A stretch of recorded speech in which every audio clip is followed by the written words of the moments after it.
Dengan saya Bung Ropan di Rai Soccer TV dan saya akan berbicara mengenai hasil undian atau drawing yang berlangsung di Kuala Lumpur, Malaysia kemarin untuk kualifikasi U23 yang nantinya putaran final akan berlangsung pada 15 April sampai 3 Mei 2024 dengan Qatar menjadi tuan rumah. Dan untuk kualifikasi ini akan berlangsung pada tahun 2023, tepatnya itu di antara 2 sampai 14 September yang akan datang. Tim nasional kita atau tim Garuda Muda kita ya sebagian besar pasti akan berisikan mereka yang baru saja mengondol atau meraih medali emas di cabang sepak bola SEA Games Kamboja setelah menunggu selama 32 tahun lamanya sejak 1991 di Manila, dan pasukan Indra Safri mengalahkan Thailand di final di Kamboja dengan 5-2. Nah, mereka-mereka inilah saya pikir yang akan menjadi tulang punggung.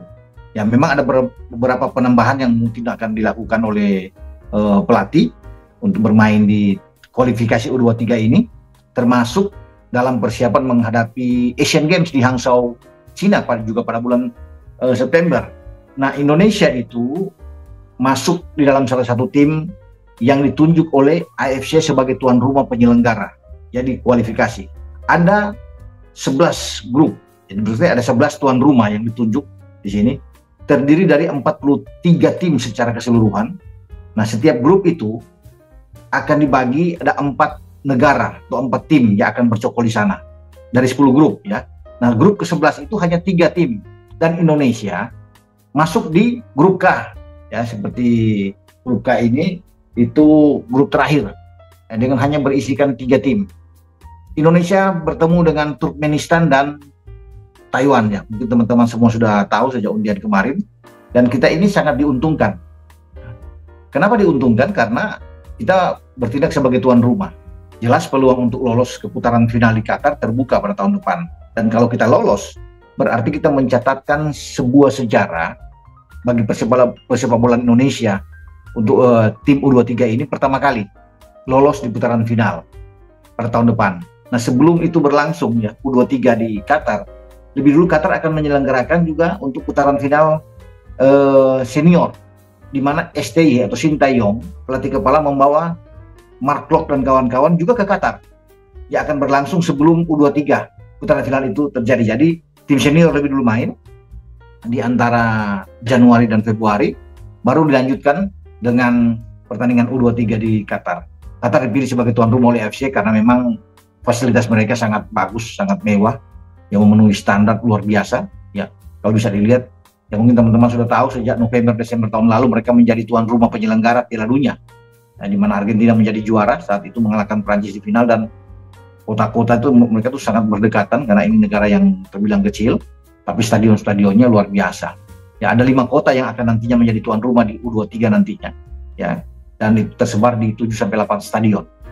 Nah, sebelum ke sana, tim Indonesia harus memainkan pertandingan di Jakarta. Ya, kita belum tahu ini akan main di mana, di GBK atau mungkin saja di JIS, ya, kita tidak tahu, atau bergeser ke Bekasi.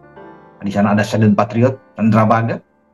Kalau ke Bogor itu ada ya Pakansari yang disiapkan. Tapi semoga ini berlangsung di GBK, Gelora Bung Karno Senayan. Nah, tuan rumah selain Indonesia itu ada Bahrain, ada Cina, ada Yordan, Korsel, Kuwait, Arab Saudi, Tajikistan, Thailand, Uzbekistan, dan Vietnam. Itu yang ditunjuk oleh AFC sebagai tuan rumah. Qatar itu langsung lolos ya dalam ini sebagai otomatis tuan rumah. Dan kita berada di pot 2, kemudian setelah diundi kita masuk di grup K. Indonesia akan bertarung pertama kali itu menghadapi Cina Taipei. Karena di penjadwalan itu kalau di grup yang ada 3 saja itu 1 lawan 3, artinya ini Turkmenistan di urutan 1 dengan 3 itu adalah Taiwan yang di undian itu. Indonesia itu di 2 ya.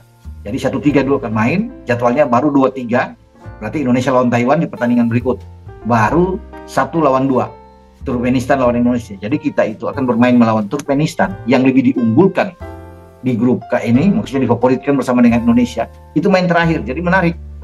Jadi setelah Turkmenistan mungkin bisa mengalahkan Taiwan, Indonesia kemudian mengalahkan Taiwan. Nah, pertandingan terakhir di grup K ini Indonesia lawan Turkmenistan. Ini yang ditunggu.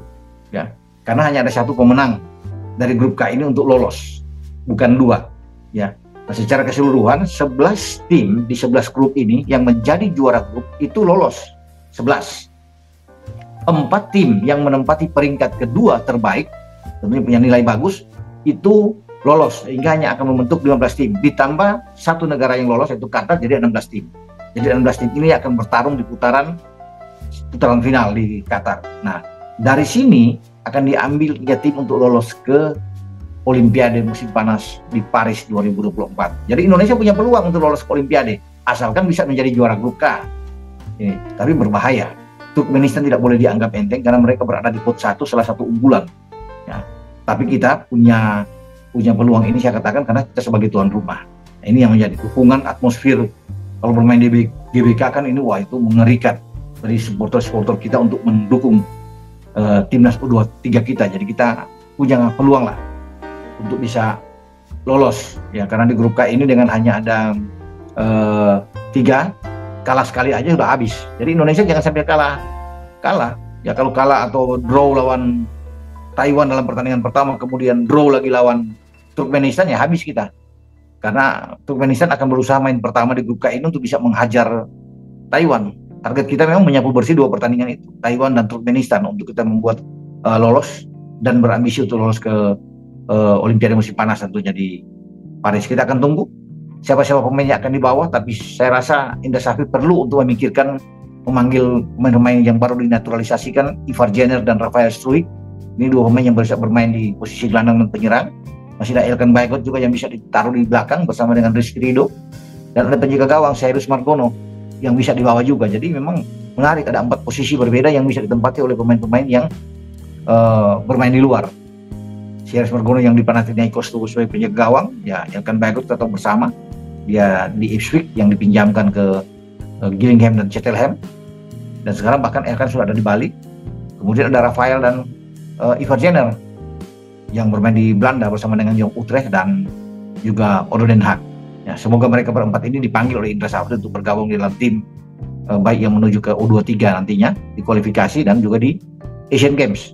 Kita nantikan bersama. Dengan saya Bung Ropan, ingat bola itu bulat, giring terus.